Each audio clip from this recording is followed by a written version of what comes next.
Usaha yang saya lakukan untuk mencapai cita-cita saya sekarang ini adalah saya mau melakukan apapun untuk mempelajari perusahaan saya sebaik mungkin. Jadi sebagai seorang penyiar radio, jangan sampai datang siaran pulang. Bisa nggak saya lebih baik dari atasan di atas saya itu?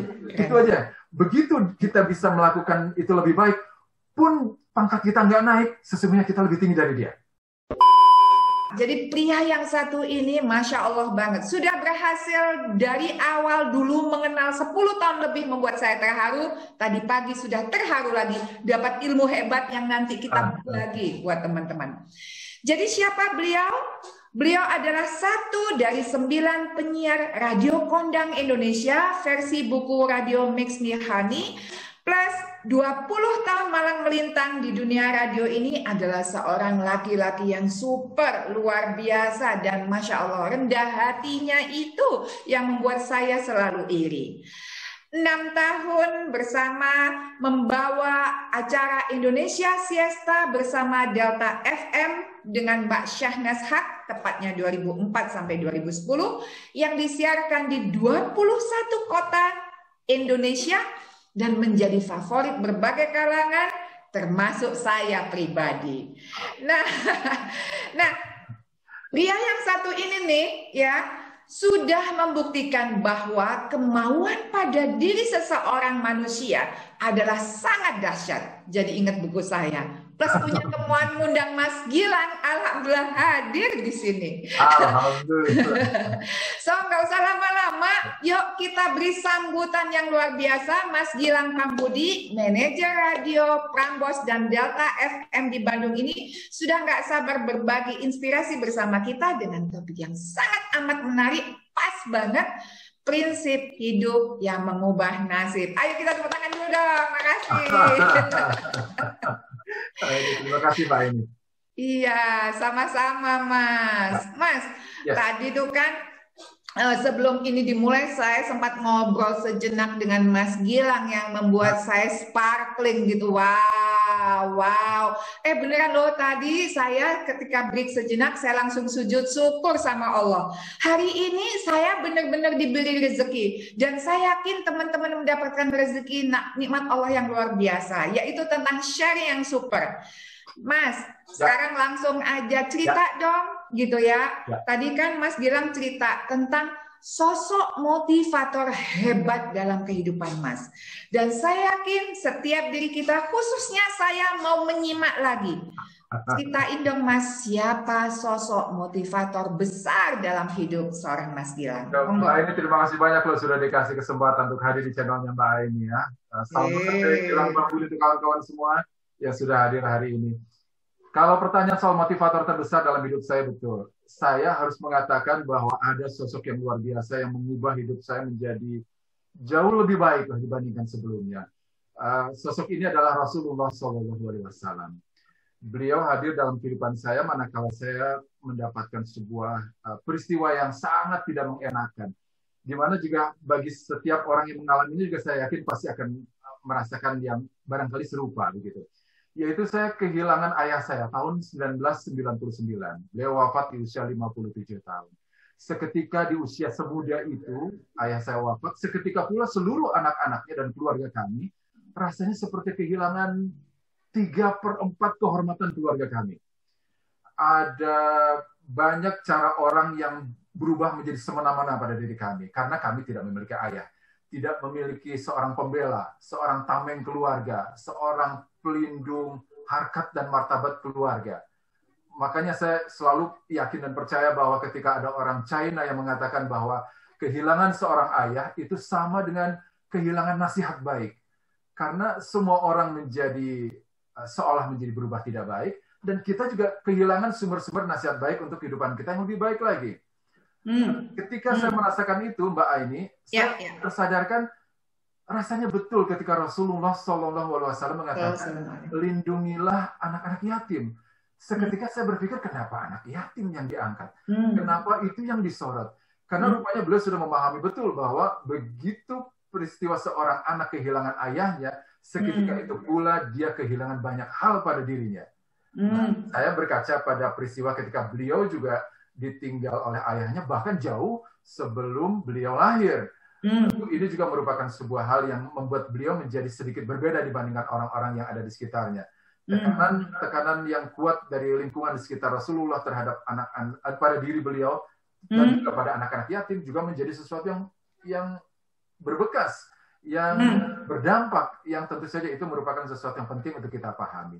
Nah, saya merasa bahwa ketika saya merasakan Rasulullah kehilangan di waktu beliau sebelum lahir, saya kehilangan ketika ayah saya usia 57 tahun, saya seharusnya menjadi lebih baik. Saya tidak terpuruk, saya tidak harus merasa tersisih, terpinggirkan, atau akhirnya menjadi sesuatu yang buruk dan berdampak tidak baik dalam kehidupan saya selanjutnya. Saya merasakan bahwa ayah saya, kondisi ini harus membuat saya memiliki sebuah lompatan besar, walaupun tanpa ayah, saya harus jauh lebih baik, bukan jauh lebih buruk ketimbang membutuhkan kehilangan sosok secara fisik maupun secara non-fisik gara-gara kehilangan ayah saya. Kira-kira begitu Mbak ini. Masya Allah, Mas. Yes. Keren banget, artinya sangat menginspirasi perjalanan hidup Mas yang mudah bisa mentwist kondisi menjadi yang seharusnya. Tetapi Mas, dunia itu kan tidak semudah membalik itu ya Mas, ya kan? Mas sempat cerita bahwa Mbak Aini, saya sempat kehilangan momen, kehilangan beberapa detik iman. Gitu ya, the darkness, jadi momen gelap yang sempat dialami seorang Mas Gilang. Cerita dong Mas, waktu itu Mas merasakan momennya apa sih yang dirasakan dan ingin ngapain sih waktu itu kok merasa kehilangan iman? Padahal seorang Mas Gilang itu kan imannya sangat tinggi, monggo Mas. Iya, betul. Rasanya kalau ada ungkapan bahwa iman itu kadang naik, kadang turun, itu betul. Itu betul banget. Apalagi lingkungan mempengaruhinya. Ketika ayah kita hilang, tidak ada di mata, bahkan mungkin juga barangkali semua orang menganggap bahwa kita menjadi tidak ada apa-apanya lagi gara-gara tidak memiliki seorang ayah, maka pada saat itu rasanya kita sama sekali tidak punya daya kemampuan untuk bisa mengangkat sesungguhnya siapa diri kita gitu loh. Betapa rendahnya kita. Betapa karena sosok ini sangat istimewa di mata kami keluarga, begitu dia hilang, begitu dia tidak ada, maka seolah kami menjadi ikut gelap juga gitu.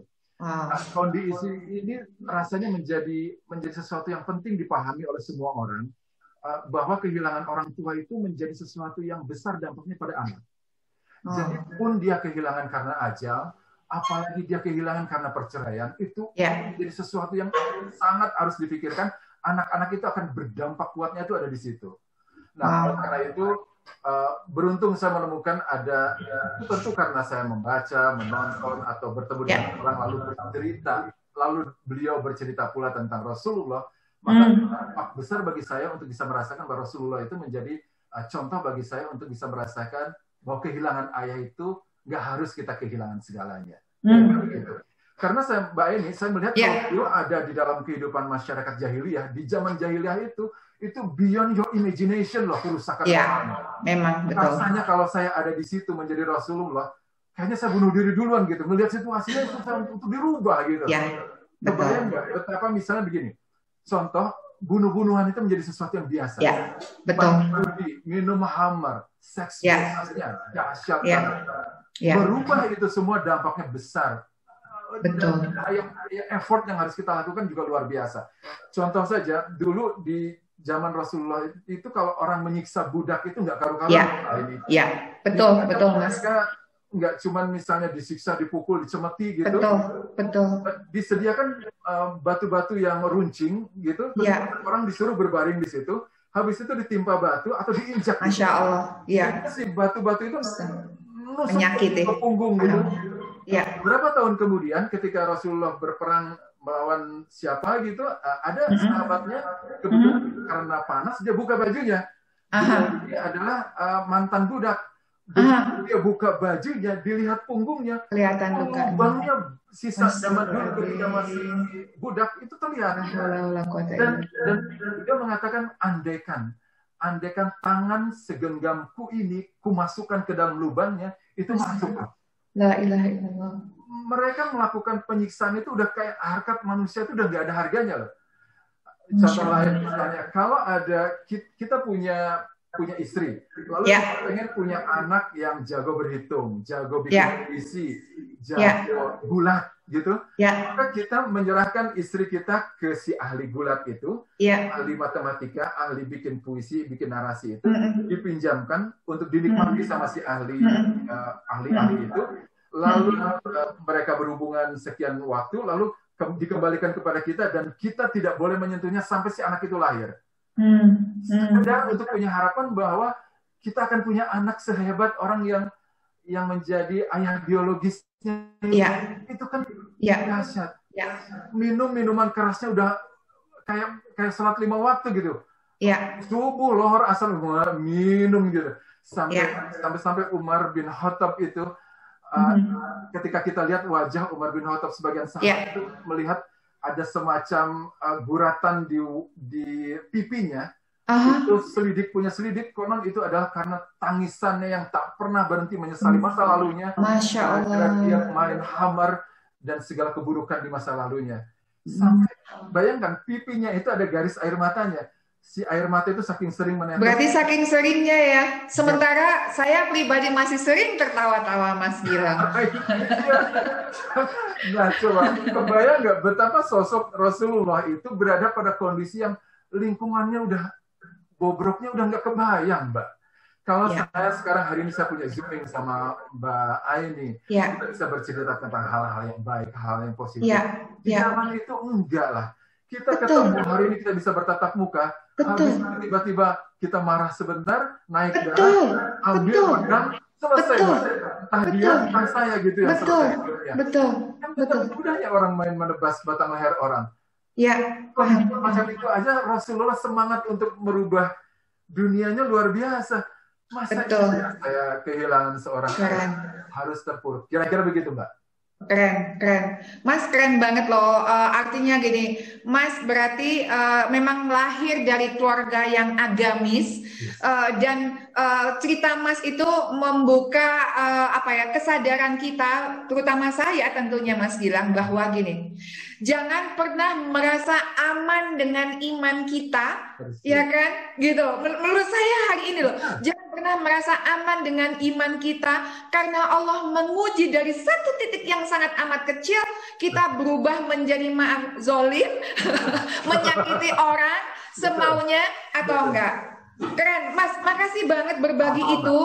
Yang benar-benar itu tadinya saya berpikir Mas motivator terbesarnya adalah ayah atau ibu. Which is Rasulullah itu luar biasa, semakin membangkitkan niat kita bahwa wow, niat kita itu harus jauh lebih besar dengan disertai perbuatan, nggak peduli hasilnya apa, ibaratnya kita gedor-gedor terus tanpa punya rasa malu, selama itu baik, ya Mas, ajaran Mas Gilang itu.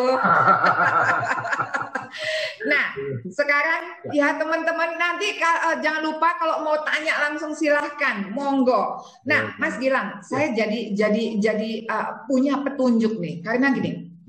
Seriously, awal saya menyimak Mas Gilang tahun 2004. Berarti saya balik dari Aceh itu 2005 lah ya ke Aceh itu. Mas sudah di situ kan sama Mbak Syahnas. Seriously, setiap kali saya menyimak, saya tuh punya pertanyaan gini, itu bener ya? Sekarang tak ungkapin di depan Mas Gilang. Coba. Saya bilang gini, dan Mas Gilang tuh favorit saya dan suami loh. Selalu ini Gilang. Gitu. Terus saya bilang gini sama suami saya, ya kok bisa ya? Dia tuh rendah hati banget, itu bisa ya. Nah, sekarang pertanyaan saya mau layangkan ke Mas Gilang gitu ya. Apa sih yang membuat Mas Gilang itu setiap kali membawa acara gitu ya? Kan mari kita jujur, kehidupan radio itu wajar ya, kan identik dengan hura-hura, ya kan? Betul. Gitu. Tapi seriously, saya masih punya pertanyaan yang ingin dibagikan sama Mas Gilang. Apa sih yang membuat Mas Gilang tetap humble dan punya spiritualitas tinggi, dan itu dibawa ke pekerjaan termasuk hari ini? Monggo, supaya saya selalu niru Mas Gilang. Monggo. Setiap orang itu kan sebenarnya punya follower lah. Misalnya Mbak Aini dengan Instagram, Facebook, Twitter, atau apapun begitu ya. TikTok sekarang lagi musim juga. kadang-kadang kita harus melihat juga siapa follower kita. Contoh, Betul. kalau saya seorang suami itu kadang saya bukan siapa-siapa, andai saya bukan siapa-siapa. Saya pulang kantor, sampai di rumah maghrib saya sholat berjamaah sama istri dan dua anak saya. Begitu selesai salam kiri, salam kanan, saya tengok ke belakang dong. Saya lihat pasti ada istri dan dua anak saya. Ketika saya ngomong kepada mereka, Ibu, anak-anakku, kita harus begini, kita harus begitu. Saya hanya ngomong untuk 3 orang. Kebaikan dari mulut, nasihat baik dari pikiran saya ini hanya tersampaikan lisan kepada 3 orang ini. Tetapi andai saya punya radio, saya dari satu corong ini saja ada ribuan orang yang mendengar. Tadi Mbak Aini bilang ada 21 kota yang menyiarkan siaran kami. Ada 21 kota yang juga bisa mendengarkan omongan saya.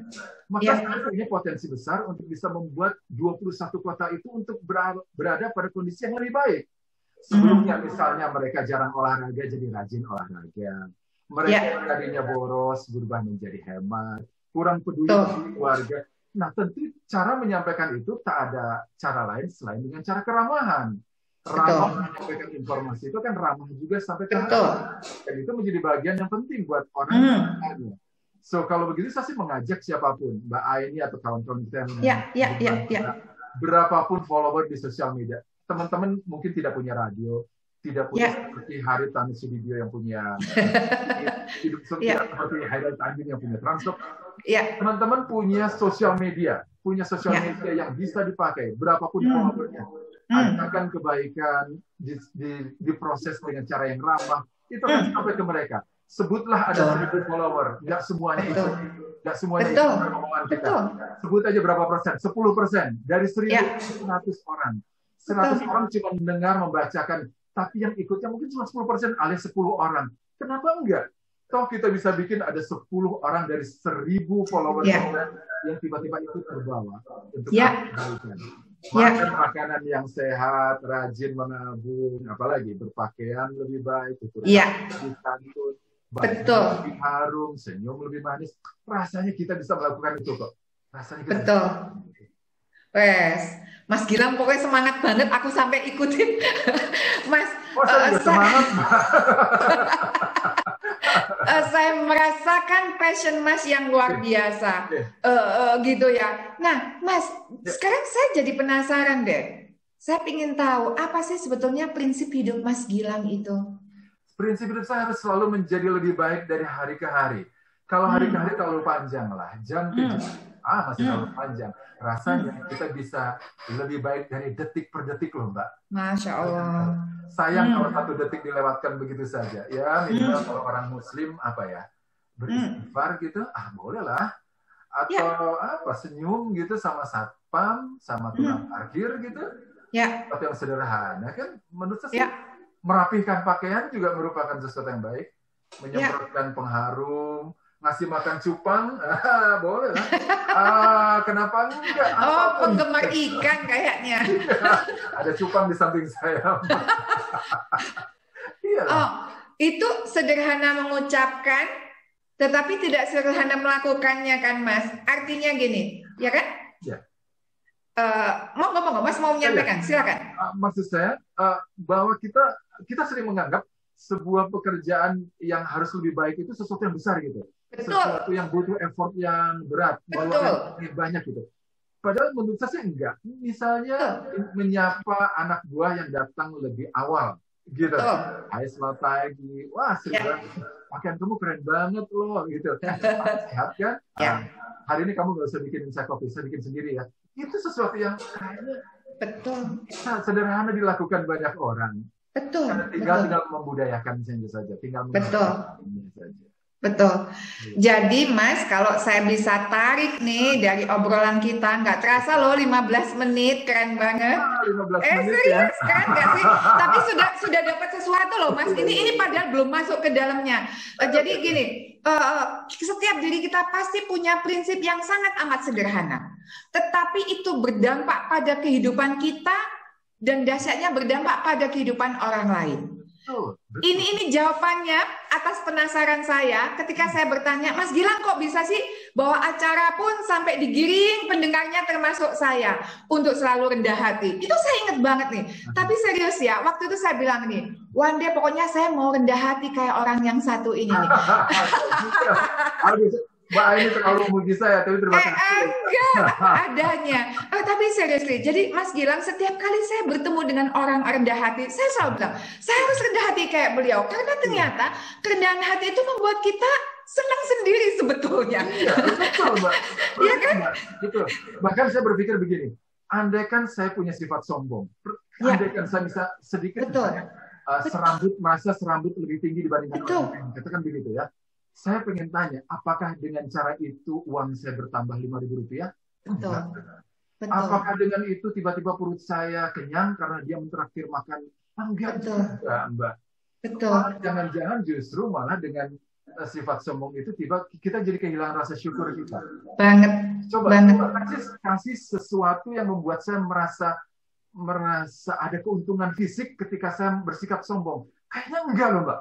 Pasti. Betul. Dan menurut saya coba saya nggak tahu, misalnya mungkin bagi sebagian orang masih dianggap berbeda. Tapi coba aja jujur, kalau ada mungkin teman-teman di sini yang boleh share. Ya. Kalau kita sombong sama orang, apa keuntungannya? Bertambah uang kita, bertambahkah apakah dompet kita gitu, atau bertambahkah makan siang, tiba-tiba dia mentraktir makan siang kita? Enggak juga. Kan, betul. Apakah kita bertambah bahagia kalau sombong? Nah, ya kan? Iya juga. Oh, jelas enggak. Jelas enggak. Malah sedih.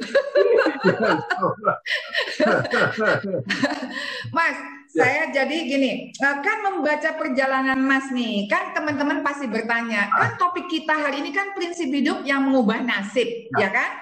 Sekarang teman-teman jangan lupa ya, saya itu siapapun narasumbernya, apalagi Mas Gilang, ini tuh selalu tak sediain, selalu ada coretan.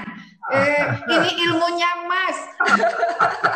Gitu, jangan lupa dicatat. Jadi satu teman-teman. Jadi satu dulu, step pertama kita hari ini adalah judul prinsip hidup yang mengubah nasib. Berarti prinsip itu yang simple, tapi lakukan di setiap lini kita. Kan tadi saya bilang, Mas kesannya sederhana, tapi kan melakukannya ya makanya punya prinsip sederhana, nyenengin orang, menyapa orang, bahkan kita sebenarnya orang di bawah kita itu siapa? Nggak ada di bawah kita, itu cuma kedudukan gitu loh. Tapi secara derajat kita sama gitu. So sapa. Kalau sudah rajin membuat situasi tenang, kita memperbaiki pekerjaan kata Mas Gilang tadi, ya kan? Nah, yang kedua berarti Mas Gilang, ya kan? Saya mau bicara tentang mengubah nasibnya Mas ini loh, ya kan?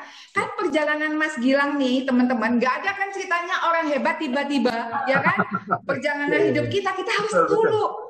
Pahitnya Mas Gilang itu kayak apa, ya kan? Kita kan hidup bukan simsalabim nih. Betul.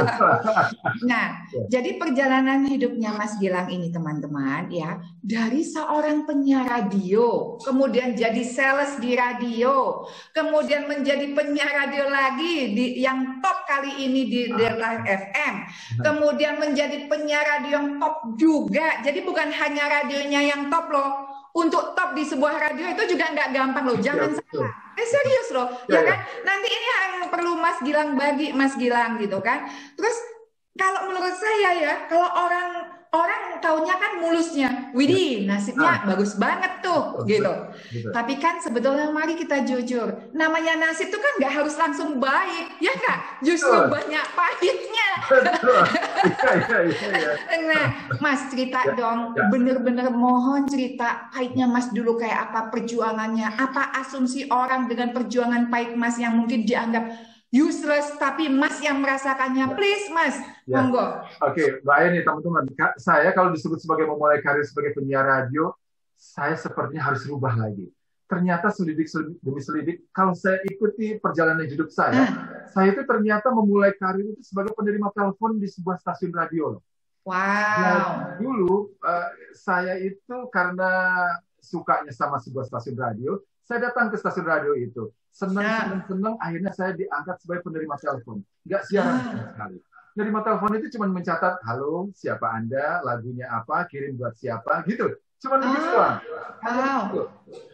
Lama-kelamaan ketika si penyiarnya, entah dia ujian karena dia mahasiswa, karena putus sama pacarnya, terus nggak mau siaran, ada masalah macet di jalan. Nah, saya sebagai penerima telepon itu tiba-tiba, ya sudahlah, kamu aja ikut siaran ya sama kita. Akhirnya dari situ udah mulai jadi penyiar, gitu ya. Begitu memasuki dunia kepenyiaran, teman-teman, kalau dianggap merubah nasib, kebayang nggak? Tiba-tiba dari sosok seorang penerima telepon di sebuah stasiun radio, tiba-tiba jadi pemimpin buat stasiun radio Delta dan Trans. Kalau ditanya mengapa saya berubah, tentu yang pertama adalah izin dari Yang Maha Kuasa, Mbak Aini. Itu yang dipungkiri. Tetapi tentu di balik itu tentu ada upaya, ada usaha. Usaha yang saya lakukan untuk mencapai cita-cita saya sekarang ini adalah saya mau melakukan apapun untuk mempelajari perusahaan saya sebaik mungkin. Jadi sebagai seorang penyiar radio, jangan sampai datang siaran pulang. Cobalah pelajari pajak di kantor itu. Pelajari teknik kelistrikan, pelajari tentang finance, pelajari tentang bagaimana bikin skrip, pelajari tentang sales, pelajari tentang promotion, pelajari semua dipelajari dari ujung pintu masuk kantor sampai belakang pintu masuk kantor, pelajari semua. Kita akan terlihat oleh atasan cemerlang dibandingkan pegawai lain. Kita akan bintang kita kalau seolah-olah nih bos itu melihat dari atas gitu, ngelihat bawahannya, maka karena kita menguasai hampir semua bagian dari seluruh kantor itu, maka bintang kita akan lebih terang terlihat. Betul. Terang terlihat, maka dengan mudahnya dia akan memberikan tingkatan pekerjaan yang dengan tantangan yang lebih tinggi. Kamu jadi ini ya, kamu jadi itu ya. Tingkatan lebih tinggi itu akan makin memperkaya kita untuk bisa melakukan banyak pengalaman baru, ketemu dengan orang baru, masalah baru, penyelesaian terhadap masalah baru, yang ujung-ujungnya mematangkan, mengkayakan kita. Dan rasanya itu menjadi bagian yang saya lakukan. Jangan merasa ragu, jangan merasa rendah hati untuk mempelajari sesuatu. Pelajari dari ujung pintu gerbang masuk ke kantor sampai belakang pintu kantor kita. Semakin kita menguasai kantor kita, jangan-jangan kita lebih menguasai kantor kita dibandingkan pemilik perusahaan itu sendiri. Keren. Gitu, kapan? Entar dulu. Sejak kapan Mas Gilang punya prinsip seperti itu? Dan apa yang membuat Mas Gilang punya prinsip seperti itu? Kan nggak semua orang. Orang bilang, Gilang ngapain kayak gitu? Enak si bos, nggak enak di elu. Kan biasanya normalnya begitu kan, Mas? Begitu, Mbak. Monggo. Gimana, Mas? Kan setiap orang itu pasti punya cita-cita ya. Cita-cita itu mimpi atau harapan, nggak boleh padam. Jangan pernah kita padam pada sebuah posisi yang ujung-ujung kita merasa puas di posisi itu. Tidakkah kita bermimpi sekedar untuk meningkatkan posisi kita menjadi posisi yang lebih tinggi, setingkat aja dulu, setingkat. Kalau bisa terlalu muluk menjadi sesuatu yang besar gitu. Setingkat di atas kita saja, kita incar posisi bos kita, kita yang paling dekat gitu. Itu menjadi pemacu buat kita. Apa yang dia kuasai? Pekerjaan dia apa sih? Seperti yang pelajari. Kesibukan dia itu apa sih? Problem yang sering dia hadapi itu apa sih? Kalau saya gantiin dia, bisa nggak? Kita melakukan itu, memikirkan itu bisa. Semudah itu, nggak usah mulu-mulu kan, sambil tiduran, sambil leyeh-leyeh, kan bisa dilakukan itu. Boleh dicatat juga, kira-kira apa ya yang dia kerjakan? Apa problemnya? Dia kalau menangani masalah itu kayak apa ya? Kak, bisa nggak saya menangani masalah lebih cepat dari dia? Bisa nggak saya menyelesaikan masalah itu lebih simpel tanpa ada efek keributan? Bisa nggak saya gitu? Bisa nggak saya lebih baik dari atasan di atas saya itu? Itu aja. Begitu kita bisa melakukan itu lebih baik, pun pangkat kita nggak naik, sesungguhnya kita lebih tinggi dari dia. Betul. Berhenti di sini dulu. Ini keren banget. Ini keren banget. Di sini dulu ya. Di sini dulu. Jangan kemana-mana. Ada 2 poin yang saya tertarik gitu ya.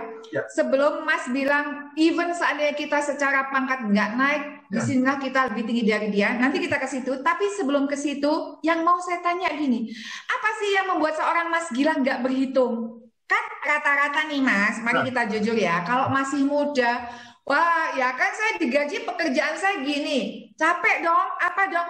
Mas Gilang, apa yang membuat Mas nggak peduli dengan rasa capek? Kan pasti Mas spare waktu dong di luar jam kerja. Monggo.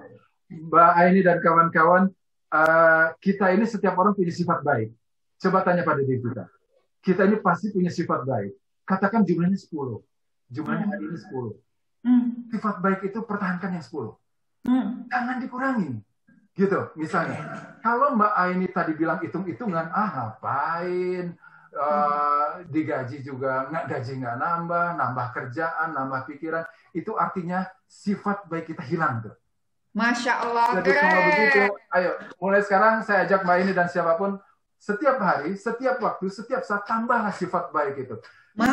Misalnya contoh, kalau hari ini, minggu ini saya berolahraga 2 kali gitu, ya, mungkin karena ukuran saya 2 kali, boleh nggak ditambah 3 kali menjadi 3 kali? Kalau saya bersedekah hari ini 1.000, tambahlah jadi 5.000. Hari ini saya sholat berjamaah di masjid hari subuh, tambahlah dengan zuhurnya kalau sempat. Masih juga banyak. Kenapa enggak? Tapi kalau misalnya tadinya kita sholat 3 kali di masjid, katakanlah begitu, tiba-tiba berubah jadi cuma sekali, kayaknya berkurang. Ayolah, nggak usah harus tambahi sifat baik itu. Katanya manusia itu kan hanif. Hanif itu cenderung melakukan kebaikan gitu teman-teman. Dalam Islam itu gitu. Nah, kalau sifat hanif itu kita berkurang atau hilang, bahkan sedih kalau hilang, berkurang aja sedih, apalagi hilang, pasti akan berkurang nilai-nilai baik kita. Kalau begitu, sifat untuk mengurangi sifat baik itu janganlah. Justru tambahi setiap hari, setiap saat, tambahi sifat baik kita. Dan sifat baik itu menurun loh, generatif. Kita, para ayah nih, Mbak Aini, para ibu.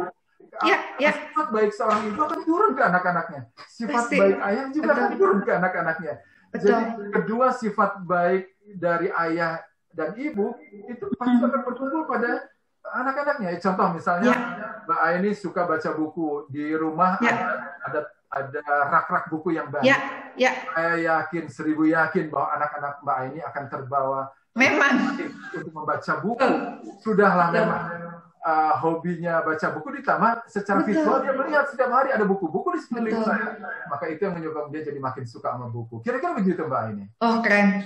Masya Allah. Teman-teman, gimana ada Pak Arif Bakhtiar juga hadir. Apa yang saya bilang, keren banget kan? Mas Gilang sampai nggak berhenti ngomongnya. Saya juga seneng, enak. Saya nanya sekecap, Mas Gilang beratus-ratus kecap. Enak banget nih tugas saya. Maafkan saya. Nah, sekarang Mas balik lagi ke posisi tadi. Jadi sekarang teman-teman saya tambahin ya tentang prinsip hidup yang mengubah nasib. Tadi satu, prinsip yang sederhana aja, tapi lakukan di setiap napas kita. Itu satu. Terus kedua, saya catat nih, gitu kan. Punya rasa ingin tahu yang banyak terkait dengan pekerjaan yang kita sentuh. Even itu di luar tugas kita, miliki, jadi nggak berhitung. Nah, kan tadi saya bilang, terus gimana tuh Mas mengatasi kalau kita sendiri hitung-hitungan? Ya tanya Mbak Aini, kalau aku hitung-hitungan, sifat baikku berkurang dong. Nah, kenapa kita nggak mau sifat baik kita berkurang? Kalau sifat baik kita berkurang, berarti rezeki yang diberi Allah, artinya kasih sayang, kebahagiaan yang diberi kepada Allah, pasti hukumnya berkurang, pasti, ya kan? Sehingga tambahin, nah itu. Nah, sekarang saya senang banget dengan kata-kata Mas gini. Kan gini, saya memang sering mendengar misalnya di seminar motivasi itu Mas, peserta bilang gini, Bu, kalau saya berubah, atasan saya nggak berubah, gimana dong Bu? Kan enak di saya, nggak enak di dia, nggak enak di saya.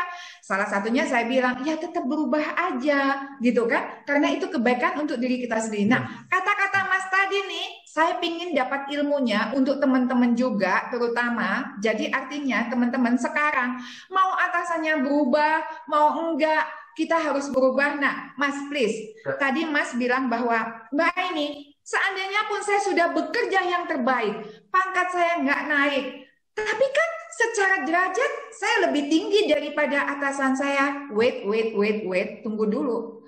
Kok bisa Mas Gilang punya cara pandang seperti itu? Bagaimana caranya supaya setiap diri kita punya cara pandang seperti itu? Karena kalau Allah berkehendak kan tinggal diangkat langsung, Mas. Oke. Kan begini Mbak, setiap orang itu ketika dia berusaha ke arah kebaikan, maka dia akan mendapatkan impact, kan gini ya, seolah-olah ada semesta mendukung begitu ya. Kita melakukan sesuatu yang baik, seolah-olah semesta itu jadi ikut mendukung kebaikan yang kita lakukan. Makanya jangan pelit-pelit ketika kalau misalnya kita minta, ada orang minta doa sama kita. Toh doa yang kita ucapkan itu juga tetap akan berpulang kepada kita. Ini memang ada susah matematikanya yang begitu ya, tapi betul. Memang kenyataannya begitu. Kadang misalnya bahkan kalau di dalam ajaran agama Islam kan kayak padi gitu, kita bersedekah sesuatu maka akan bergulir menjadi 7, menjadi 70, menjadi 700 dan lain sebagainya. Itu adalah keniscayaan. Pun tidak kita dapatkan di sini, toh di akhirat nanti kita akan mendapatkannya. Tetapi tentu balasan yang Maha Kuasa buat mereka yang mau tetap berupaya sekuat tenaga itu pasti ada. Andai misalnya di kantor kita tidak bisa mendapatkan sesuatu yang kita harapkan. Karena tiba-tiba jabatan kita tetap bertahan pada kondisi itu. Minimal sifat baik kita tetap terpelihara, Mbak Aini. Sifat itu. Ada sebuah tempat barangkali nanti di luar kantor itu yang sedia untuk kebaikan, menampung kebaikan kita. Apakah itu dekat kita dalam kurun waktu yang dekat? Ya amin, alhamdulillah. Masih butuh waktu untuk bisa mencapai pada tempat yang itu. Ya memang itu prosesnya. Tapi yang paling penting, jauh lebih penting adalah bahwa kita tetap memelihara sifat baik itu. Betul. Itu yang harus kita pelihara. Semakin kita kehilangan sifat baik, akan semakin kehilangan harapan kita untuk mencapai harapan-harapan kita. Karena tiba-tiba harapan kita terhalang dengan makin buruknya kita. Kita terhalang dengan makin banyaknya hambatan gara-gara sifat buruk kita yang makin menonjol dibanding sifat baik kita.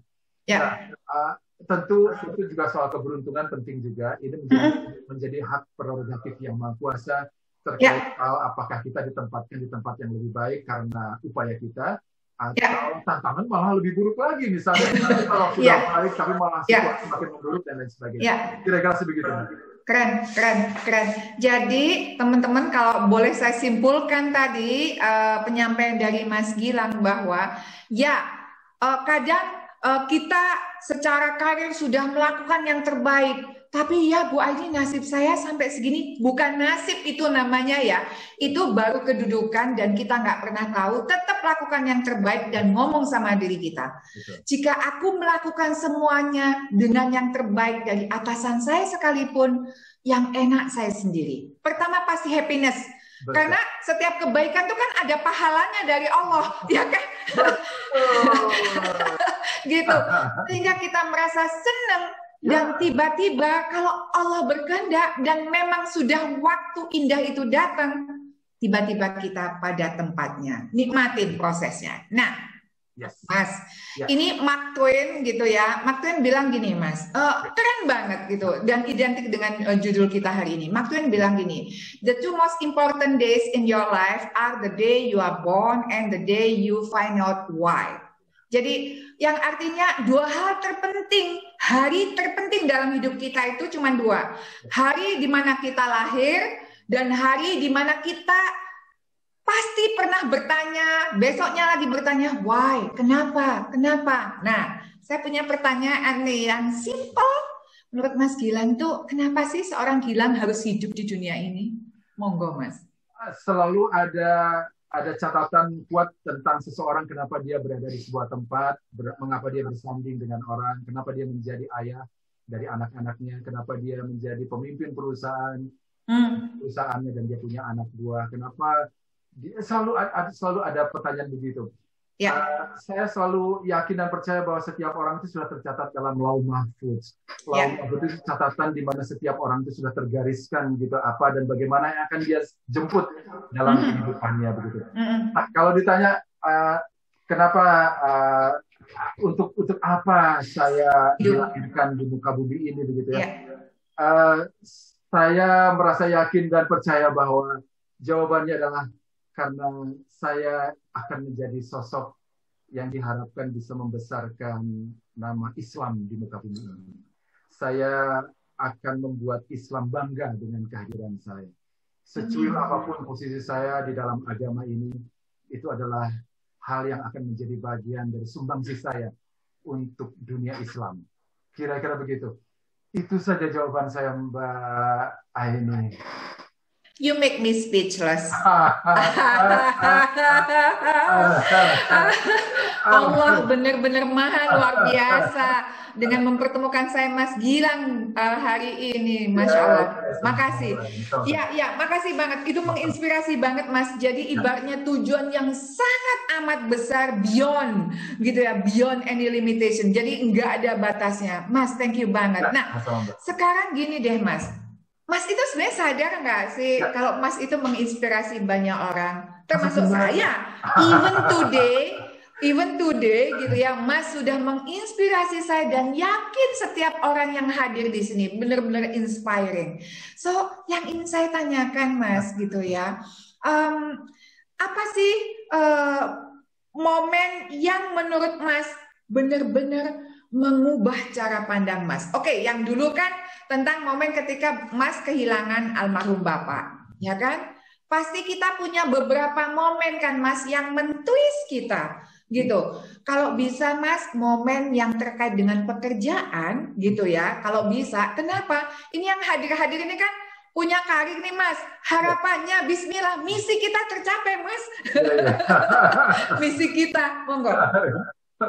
Oke. Kalau untuk urusan pekerjaan banyak hal kalau diceritakan rasanya apa ya, banyak, terlalu banyak. Tetapi saya selalu percaya bahwa saya dilahirkan di sebuah bidang radio yang setiap hari, dulu waktu saya sama Syahnas itu satu hari itu tamunya dua loh. Tamunya dua dari berbagai kota di seluruh Indonesia. Artinya dalam satu hari saya punya dua dosen, dua guru yang mengajarkan saya ada kebaikan gitu.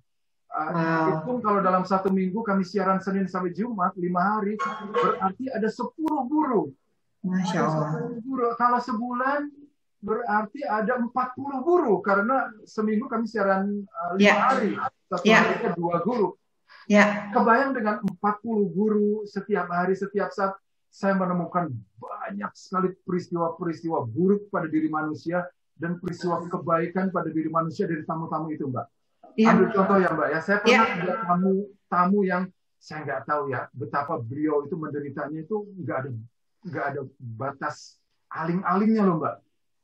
Dia menikah dengan seseorang. Saya boleh cerita sedikit. Pasti. Tapi peristiwanya dan peristiwa yang hadir dalam kehidupannya nggak saya samarkan.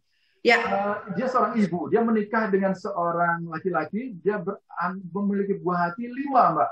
5. Mbak Aini bisa bayangkan bahwa kelima anak-anaknya cacat, Mbak. Masya Allah. Kelima anak-anaknya itu cacat. Nggak ada satu harapan pun kebayang nggak dari 5 anaknya itu, Mbak. Andai dari 5 itu 1 aja gitu, bolehlah 4 cacat. Boleh. 1 aja yang bisa diselamatkan. Simbol bahwa nanti dia akan bercerita, mungkin dia menutupi keempatnya, cukup yang dibanggakan. Dia cerita nomor 1 yang normal ini sekedar untuk melupakan cerita tentang 4 sisanya gitu. Kebayang nggak dalam pikiran kita kelimanya itu nggak ada harapan buat dia. Betul. Mau hidup besok dikasih makan kelimanya juga buat apa? Mereka itu cacat, Mbak. Secara fisik dan mental mereka akan menjadi beban buat dirinya. Secara logika ya. Bahkan buat negara juga barangkali lah, Murem. Benar-benar saya tidak salah ngomong ya. Buat negara juga bisa menjadi beban. Yang jadi persoalan kenapa perempuan ini tetap menghidupi kelimanya, Mbak. Saya dan Syahnas sampai tercenung untuk menceritakan keburukan macam apa lagi di muka bumi ini, penderitaan macam apa lagi untuk seorang perempuan loh ya, bukan seorang perempuan sampai dia melakukan tetap melakukan pembiayaan terhadap anak-anak dengan susah apa ya, jualan dengan seadanya. Berharap bahwa mudah-mudahan cacatnya kelima anaknya itu tidak membuat orang yang mau beli makanannya itu juga ragu-ragu gitu, atau membuat orang sekedar nutupin itu aja, sekedar punya uang untuk bisa membelikan nasi dan anak-anaknya bisa tetap itu luar biasa. Saya ngobrol dengan pemimpin negara, kami juga pernah melakukan itu. Mulai dari level yang paling bawah dengan orang yang paling tinggi jabatannya, kami pernah lakukan itu. Ya. Saya merasakan bahwa hidup ini memang menjadi bagian yang warnanya itu macam-macam gitu. Ya. Tuhan sudah menggariskan kita dengan masing-masingnya gitu. Kemasing-masingan ini nggak usah dipungkiri, nggak usah dihianati, nggak usah maido kalau kata orang Jawa, nggak usah apa gitu. Nikmati keberagaman yang Maha Kuasa ini dengan sebaik-baiknya. Tambah sifat baik dalam kehidupan kita yang mudah-mudahan itu membuat kita menjadi sadar bahwa kebesaran yang Maha Kuasa itu tanpa batas. Amin. Saya mau cerita sedikit juga bahwa saya punya tanggung jawab sebagai seorang broadcaster itu adalah membuat pendengar saya hidup lebih baik, Mbak. Undang-undang penyiaran kita itu juga begitu, Mbak. Undang-undang penyiaran kita menggariskan bahwa amanatnya adalah semua konsumen media massa, televisi, koran, media massa maupun radio itu harus membuat konsumennya hidup lebih baik. Jadi radio harus membuat pendengarnya hidup lebih baik. Televisi membuat penontonnya hidup lebih baik. Koran atau majalah bikin pembacanya hidup lebih baik. Sosial media, Mark Zuckerberg atau siapapun yang sosial media, dia bisa menggunakan frekuensi di Indonesia, bisa beroperasi Twitter, Facebook, Instagram, atau WhatsApp, atau apapun, itu juga atas izin dari pemerintah kita, supaya masyarakat juga hidupnya lebih baik. Boleh percaya, boleh tidak. Mohon maaf, saya pernah ke Beijing tahun 2015. Dan 2015 itu, di Beijing nggak ada Facebook, Mbak. Itu nggak ada. Karena otoritas Cina itu bilang, tunggu. Facebook itu manfaatnya apa ya buat kami? Kami harus iya, supaya jangan sampai orang pakai Facebook tapi pun nggak ada manfaatnya. Supaya dampak membuat pengguna Facebook itu hidup lebih baik itu apa ya? Orang ada Twitter beroperasi di Indonesia itu harus bikin para pengguna tweet itu hidup lebih baik itu kayak apa? Kan harusnya begitu, Mbak. Sosial media atau main media macam kami, televisi, koran, radio harus membuat konsumen kami hidup lebih baik. Jadi sekedar informasi ya. Kami dalam 1 jam, ini radio ya, televisi. Kami dalam 1 jam itu 60 menit kan. 60 menit itu kami boleh menerima iklan 20%, Mbak. 20% itu kira-kira 12 menit. Sisanya 48 menit, kami dikasih amanat oleh pemerintah, kamu harus bikin pendengarmu hidup lebih baik. Pendengar Prambors, pendengar Delta, dan pendengar semua radio masing-masing, amanat undang-undang penyiaran, bikin pendengarmu hidup lebih baik dengan 48 menitmu itu. Karena 12 menitnya kan dipakai untuk iklan. Betul. Kamu untuk pembiayaan, untuk jeripayah kamu membuat pendengar kamu hidup lebih baik, hiduplah dengan 12 menitmu itu. Untuk bayar penyiar, untuk bayar gedung, bayar listrik, macam-macam, biaya operasional, ambil di 12 menit. Tapi sisanya kamu harus membuat pendengarmu hidup lebih baik. Beda dengan Filipina, beda dengan Amerika, Mbak. Radio di Filipina semua dikuasai pemerintah. Ada 11 radio pemerintah di sana dan semuanya dimiliki oleh pemerintah. Nggak enak banget. Swasta nggak boleh. Maka isinya semuanya adalah suasana pemerintah, informasi dari pemerintah. Di Amerika itu radio itu berdasarkan jumlah penduduk. Jadi misalnya jumlah penduduk Bandung itu 4 juta. Lalu ada undang-undang penyiaran bahwa satu radio untuk 1 juta pendengar. Maka di Kota Bandung hanya ada 5 radio. Nah, kira-kira gitu. Itu kalau versi Amerika. Tapi kalau versi Indonesia beda lagi. Versi Indonesia frekuensinya itu dari 88 MHz sampai 108 MHz. Setiap frekuensi itu jaraknya 4 kilocycle. Jadi kalau misalnya sekarang Prambors ada di misalnya di 100. Frekuensinya di 100 FM. Maka tetangga sebelahnya adalah 99,6 dan tetangga sebelah kirinya adalah 100,4. I see. Jadi jaraknya itu jumlah dan swasta boleh memiliki itu. Tapi jangan lupa 46 menit dalam 1 jamnya dia punya tugas untuk membuat pendengar di usia sasaran pendengarnya itu hidup lebih baik. Kalau orang-orang radio nggak punya pemikiran untuk membuat pendengarnya hidup lebih baik, nah gimana ceritanya, Mbak?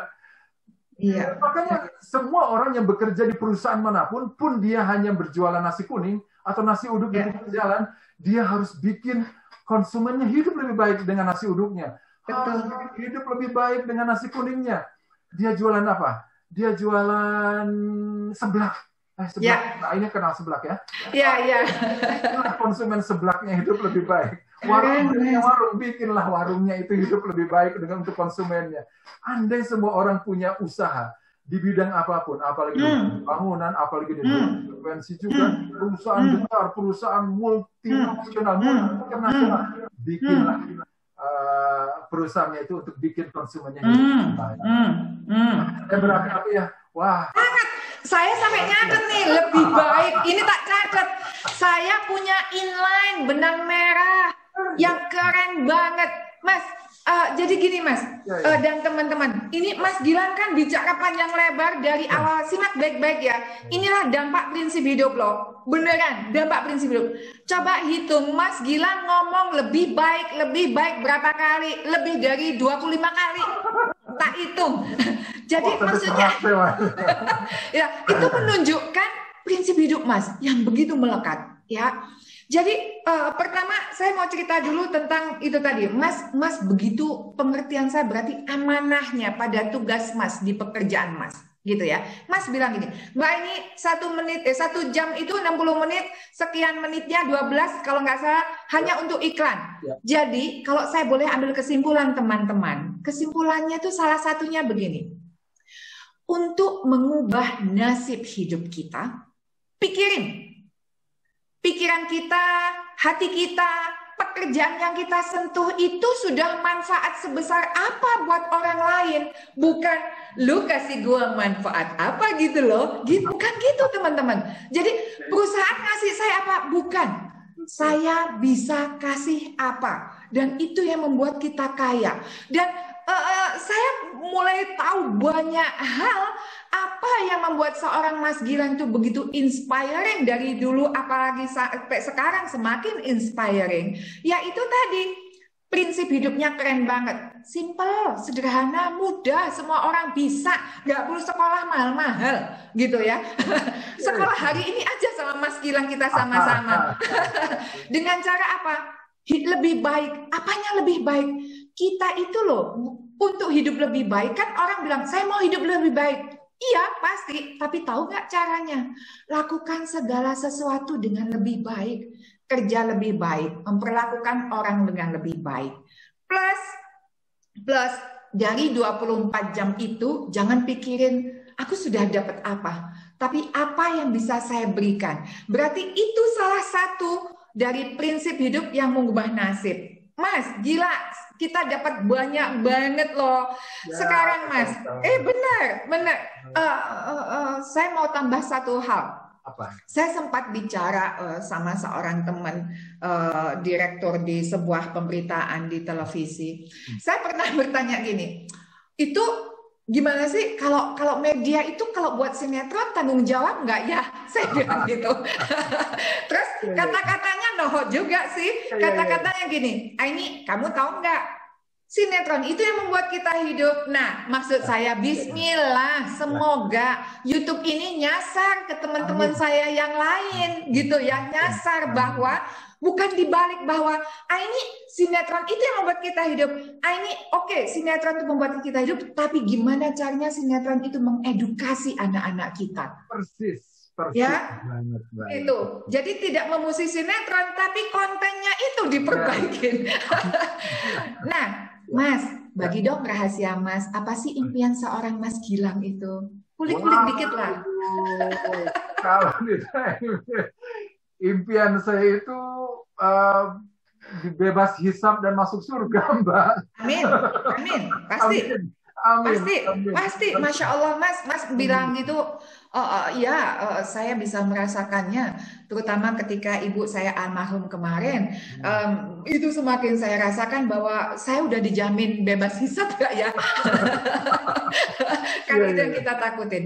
Kalau gitu, Mas, Itu kan impian besarnya menuju ke sana. Cerita dong Mas, dalam rangka menuju ke sana, apa sih yang Mas lakukan kalau gitu? Supaya itu menjadi inspirasi kita. Hari ini banyak loh Mas yang muda-muda hadir sebagian. Kan bismillah Mas, warisan kita untuk mereka yang muda. Iya, iya. Oke, untuk mencapai yang tadi itu saya teringat pada ucapan Sayyidina Ali radhiyallahu anhu. Dia mengatakan begini, ketika kita wafat, maka yang halal itu akan hisab, yang halal itu dihisab, yang haram itu pasti neraka. Saya tercenung dengan kalimat ini. Yang haram itu sudah pasti neraka, yang halal itu hisab. Masih dihisab. Kebayang nggak pada diri kita betapa tidak amannya kita gitu loh. Betul. Sangat tidak aman. Kita berada pada posisi yang tiba-tiba bertanya, pas hari itu, pas detik hisab itu, kondisi kita kayak apa ya? Tapi tentu itu kan belum terjadi. Kita masih bisa menghirup nafas. Betul. Belum terjadi. Yes. Kita masih bisa bernafas. Organ tubuh kita masih berfungsi dengan baik. Paru-paru masih bisa berfungsi, jantung, usus kita, peredaran darah kita masih berfungsi, otot, tulang kita masih berfungsi dengan baik. Kita masih bisa melakukan banyak hal. Itu bisa membuat hisab kita tadi, yang halal tadi, ringan. Mudah-mudahan kita bebas hisab, tapi hanya ringan. Ringan pun juga luar biasa, andai ringan, luar biasa. Karena khawatirnya, ringan pun juga beresiko. Kita sudah merasa halal, tapi kok tiba-tiba hisabnya berat ya? Kebayang nggak itu? Ulangi lagi, balik lagi, saya callback lagi. Kita sekarang fungsi organ kita masih jalan loh. Kita masih jalan, jantung, peredaran darah, otot, mandi, paru-paru, semuanya masih jalan. Mudah-mudahan. Amin. Di sisa usia kita bisa meringankan target kita tadi itu, ringan dihisap, syukur-syukur kita bebas hisap. Mudah-mudahan dengan cara itu kita bisa mempersiapkan segala sesuatu. Bisa hidup lebih baik lagi, Mbak ini. Saya jadi deg-degan begini. Aduh. Kok deg-degan? Saya berapi-api, mata saya berbinar. Nih, kalau boleh ya, kalau kamera ini saya arahin, ini ya, tim kami senyum senang dapat ilmu. Bismillah. Nanti saya mau tutup dengan Al-Fatihah yang nggak pernah dilakukan sebagai doa kami untuk Mas Gilang atas kebaikannya berbagi ilmu. Kan ilmu itu kan amal jariah kita kan, Mas, ya kan? Persis, Mbak. Gitu. Mas. Amal jariah, ya betul kan, karena ada 3 itu ya. 3, 1 amal jariah, ilmu yang bermanfaat, yang soleh gitu ya. Amin. Ya kan Mbak, ini dengan channel sekarang dengan sosial media dan konvergensi media yang makin platform baru yang makin beragam macam gini. Betul. Itu media buat kita untuk melakukan itu. Saya pikir sih menarik, ini makin terbuka jalan kebaikan untuk siapapun. Amin, thank you.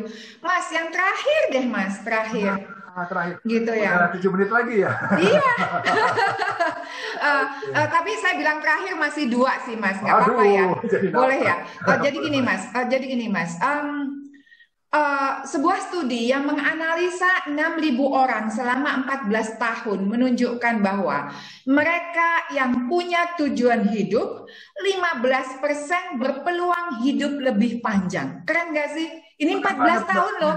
Padahal di Islam juga ada ya, gitu kan? Nah, terus Mas, kita ini Mas, selain mau hidup panjang, tak tentu mau banget mengubah nasib, ya kan?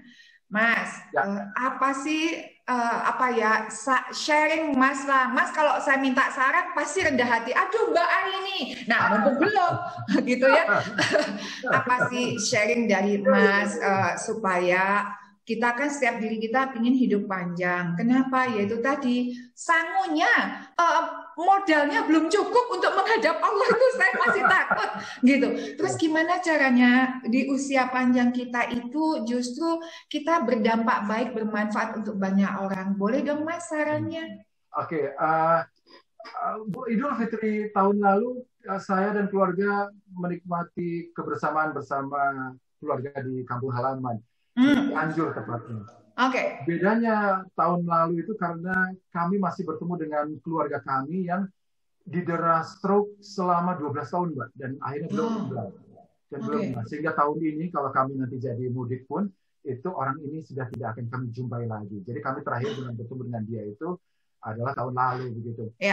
Bisa terbayang dalam kehidupan kita, di hari pertama kita kena stroke, tiba-tiba Yang Maha Kuasa memperpanjang usia kita sampai 12 tahun. Baring di sebuah tempat tidur, makan dilayani, nggak bisa bergerak sama sekali, bicara pun tidak. Kalaupun kita ngomong, kalaupun ngomong menyentuh perasaan, tiba-tiba dia berderai air mata. Makan disuapin, minum tinggal dikasih sedotan dan lain sebagainya. Jangan tanya soal buang air dan lain sebagainya. Itu pasti semua menjadi beban bagi keluarga. Semua keluarga tidak menyangka bahwa dia akan terbaring selama 12 tahun di tempat itu. Saya tidak tahu harapan apa di masing-masing keluarga. Tetapi 12 tahun itu sengaja disediakan sama Yang Maha Kuasa sejak dia terkena serangan stroke pada waktu itu. Yang jadi pertanyaan saya, kenapa ya? Kenapa dia dikasih waktu 12 tahun? Rupanya saya makin tersadarkan bahwa Allah itu masih menyisakan rezeki buat dia sampai sedotan tetes terakhir di hari menjelang kematiannya, Mbak.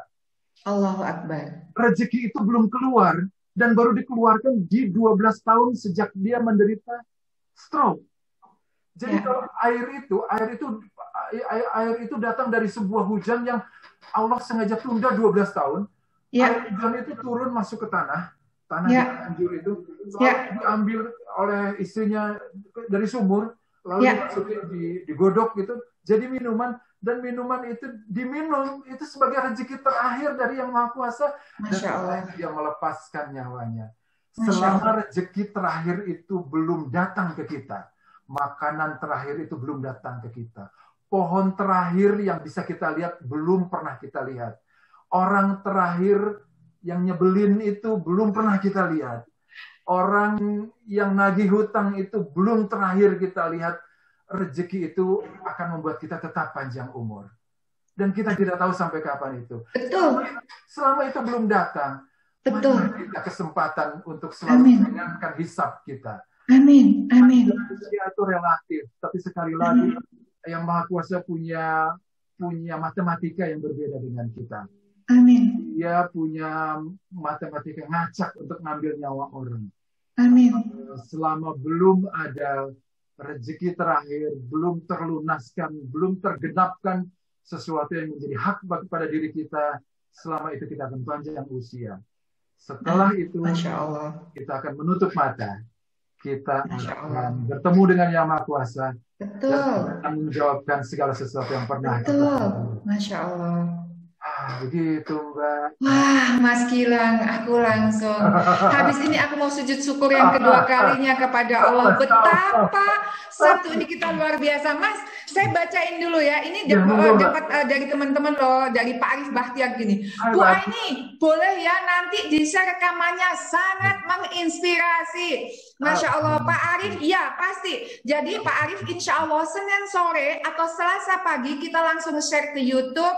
Nanti saya juga akan kirim linknya di Instagram. Saya akan juga share ke Mas Gilang. Jadi setiap webinar kita, bagi teman-teman kan tidak bisa semuanya hadir tuh, bisa menyimak semuanya episode 1 ke 2. Makasih Pak Arif sudah meminta rekamannya. Berarti bismillah itu insya Allah menjadi pahalanya Mas Gilang dan kita semua.